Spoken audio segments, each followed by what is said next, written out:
Bismillahirrahmanirrahim. Assalamualaikum warahmatullahi wabarakatuh.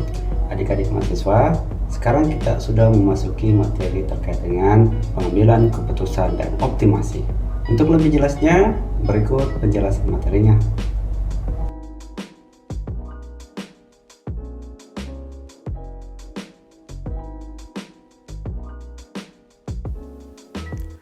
Baik adik-adik mahasiswa, terkait dengan pengambilan keputusan dan menyangkut pelaksanaan dari keputusan tersebut, kegiatan manusia itu dapat dimasukkan dalam dua klasifikasi umum.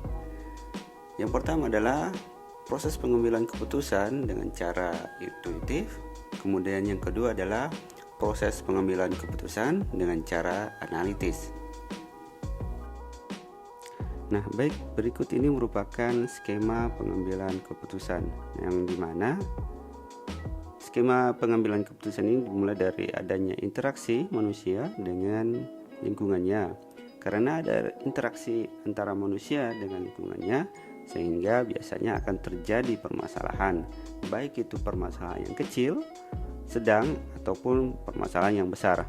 Nah, dimana setelah ada masalah tentu harus ada keputusan untuk menangani masalah tersebut. Nah, di sini ada dua cara seperti yang saya sebutkan tadi. Yang pertama adalah pengambilan keputusan dengan cara analitis, ya, di mana keputusan ini tentunya ada alasan yang jelas dan adanya dasar, ya, baik itu digunakan metode-metode untuk menyelesaikan masalah tersebut. Kemudian yang kedua adalah pengambilan keputusan dengan cara intuitif, ya, di mana keputusannya itu tentunya tidak ada alasan yang jelas, ya, jadi tidak ada keputusan yang lebih jelas. Berikut ini merupakan pengambilan keputusan secara analisis yang dapat digambarkan pada skema berikut. Jadi masyarakat dan lingkungan itu berinteraksi tentu akan menyebabkan adanya masalah, baik itu masalah yang sifatnya kecil maupun masalah yang sifatnya itu besar.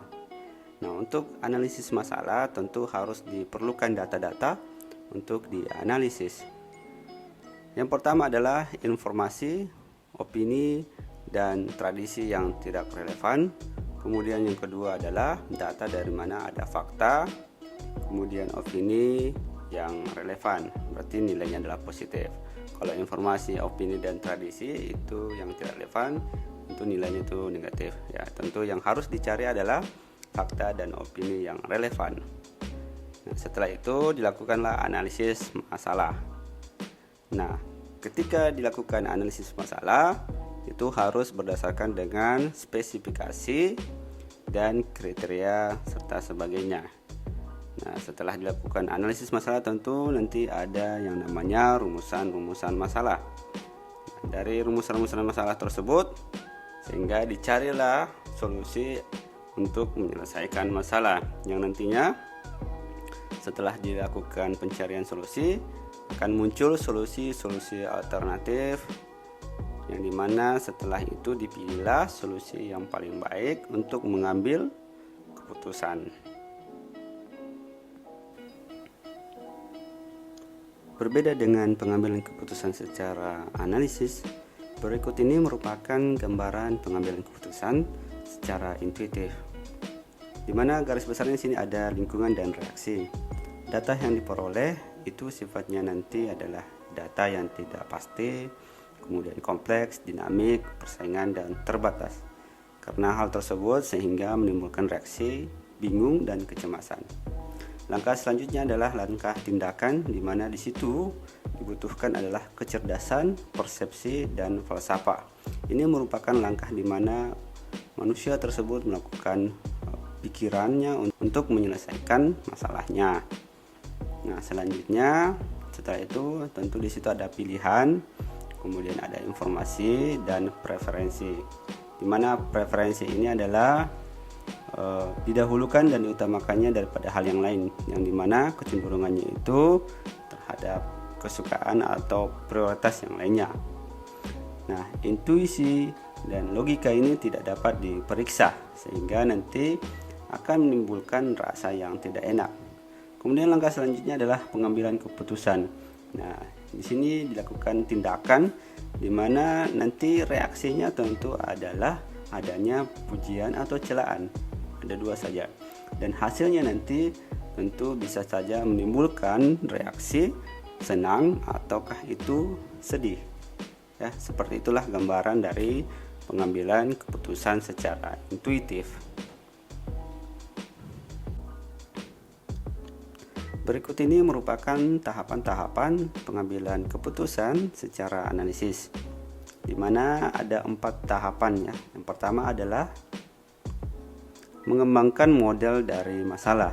Nah, model ini itu merupakan penggambaran suatu masalah, itu dapat berupa grafik, kemudian gambar dan data atau hubungan matematik. Kemudian langkah yang kedua adalah menentukan kriteria. Kriteria adalah yang menjadi tujuan atau objektif dari suatu pengambilan keputusan. Hal ini perlu ditetapkan pada awal proses pengambilan keputusan. Kemudian yang ketiga adalah memperhatikan kendala yang ada. Nah, kendala yang dimaksud di sini adalah faktor yang bersifat membatasi ruang gerak dalam melakukan pengambilan keputusan. Kemudian yang keempat adalah melakukan optimasi. Nah, optimasi di sini adalah upaya mendapatkan keputusan yang terbaik sesuai dengan kriteria yang sudah ditentukan dan kendala yang sudah ada. Jadi ini adalah tahapan-tahapan yang perlu dilakukan sesuai yang dijelaskan pada skema dari pengambilan keputusan secara analisis. Dalam melakukan pengambilan keputusan secara analisis, itu perlu juga diperhatikan adalah kerangka optimasi. Nah, kerangka optimasi dalam pengambilan keputusan adalah untuk mendapatkan hasil yang optimal, itu baik secara maksimal perolehan atau minimasi pengeluaran yang terkait dengan produksi dan proses atau biaya dalam melakukan produksi. Nah, itu dilakukan adalah optimasi. Berikut ini merupakan macam-macam metode optimasi. Jadi ada 2 yang akan kita bahas pada materi saat ini.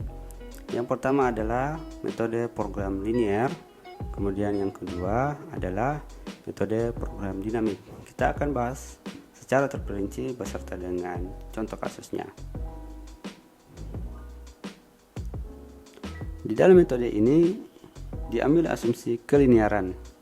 Fungsi tujuan dan pembatasan itu dinyatakan dalam ketiksamaan linear. Fungsi tujuannya itu dinyatakan dalam bentuk maksimasi atau minimasi. Dan fungsi pembatasan selalu sama atau lebih besar dari 0. Nah, berikut ini merupakan contoh dari metode program linear. Contoh soalnya, suatu pabrik baja itu memperkirakan keuntungan dari produksi skrup panjang Rp3 per biji dan skrup pendek Rp1,5 per biji. Nah, kapasitas penuh seluruh mesin per hari adalah 40.000 skrup panjang dan 60.000 skrup pendek. Nah, karena ada perbedaan cara pengolahannya, setiap jam itu dihasilkan 5.000 skrup panjang dan 7.500 skrup pendek. Tetapi bahan kimia khusus untuk memproduksi skrup panjang itu hanya tersedia untuk mengolah 50.000 skrup per hari. Nah, berapakah skrup dari masing-masing ukuran yang harus dibuat agar tercapai keuntungan maksimum jika waktu kerjanya itu adalah 8 jam per hari?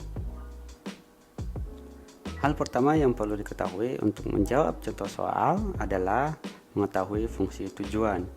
Nah, fungsi tujuan itu dinyatakan dalam bentuk maksimasi dan minimasi, serta fungsi pembatasnya itu selalu sama atau lebih besar dari 0. Nah, maksima fungsi atau fungsi tujuan itu dinyatakan Z sama dengan 3X tambah 1,5Y. Nah, pembatasnya adalah X itu lebih kecil 40.000 dan Y lebih kecil 60.000. Kemudian yang kedua, X dibagi 5.000 tambah Y dibagi 7.500 itu lebih kecil dari 8. Kemudian ketiga, X tambah Y lebih kecil 50.000. Kemudian keempat, X lebih kecil 30.000.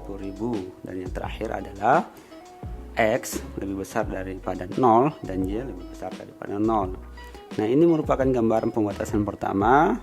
Kemudian ini adalah gambaran pembatasan kedua.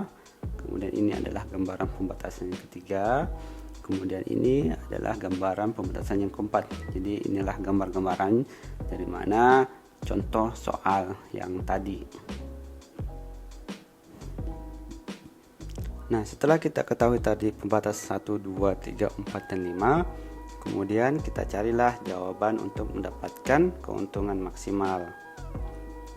Nah, fungsi tujuannya maksimum keuntungan adalah Z sama dengan 3X tambah 1,5Y. Ya, alternatif keuntungannya ada 5. Yang pertama adalah titik 0, tentunya keuntungannya adalah 0.000. Kemudian titik A itu X sama dengan 0, Y sama dengan 50, sehingga Z sama dengan 75, sehingga keuntungannya adalah 75.000. Kemudian titik B, perpotongan pembatasan 2 dan 3, 3X tambah 2Y sama dengan 120, sehingga X sama dengan 20, X tambah Y sama dengan 50, sehingga Y sama dengan 30, sehingga Z sama dengan 105.000. Kemudian titik C, perpotongan antara pembatas 2 dan 1, diperoleh 3X tambah 2Y sama dengan 120, sehingga Y sama dengan 15. Kemudian 3X sama dengan 90, X sama dengan 30, sehingga Z sama dengan 112,5.000. Kemudian titik D, X sama dengan 30 dan Y sama dengan 0, sehingga Z sama dengan 90.000. Nah, ternyata titik C itu memberikan keuntungan maksimal, yaitu 112,5.000. Sehingga untuk menjawab pertanyaan yang tadi adalah dinyatakan dalam bentuk titik C ya, yang memberikan keuntungan maksimum 112,5.000. Kemudian yang kedua adalah metode program dinamik, yang dimana merupakan pendekatan masalah, mengambil keputusan itu dengan cara menetapkan urutan-urutan keputusan, di mana strategi menyeluruh yang optimal itu dapat diturunkan dengan jalan menghitung akibat dan pengaruh tiap keputusan secara optimal. Nah, penggunaannya ini antara lain untuk memilih rute terbaik atau yang terpendek seperti jalan ke kampus, jalan ke kantor, jalan tukang pos atau jalan tukang koran ya, dan sebagainya.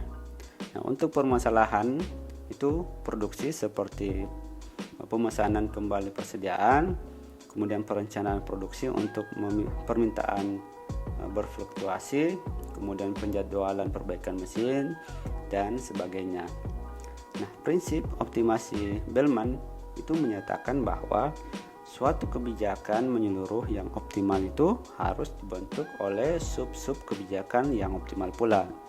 Nah, dalam program dinamis, keputusan mendatang itu ditentukan keputusan kini. Nah, keputusan kini itu ditentukan keputusan yang kemarin, dan keduanya itu saling mempengaruhi pula ya. Baik, berikut ini merupakan contoh dari metode program dinamik. Nah, contoh soalnya adalah diberikan skema jaringan jalan digambar di samping itu beserta dengan lama tempuh dalam menit. Ya. Kemudian di sini disuruh diperintahkan memilih rute A ke I yang dapat ditempuh yang paling cepat waktunya. Nah, keterangan untuk gambar ini adalah arah jalan ke timur atau jalan ke utara ya, ke atas A ke F atau A ke B. Nah, besaran angkanya itu dinyatakan dalam bentuk menit ya. A ke B itu 8 menit, A ke F itu 10 menit. Jadi yang mana yang paling cepat jalannya atau rutenya untuk memperoleh waktu yang lebih cepat dari A ke I. Nah, untuk menjawab pertanyaan soal tadi, tentu kita harus melakukan strategi.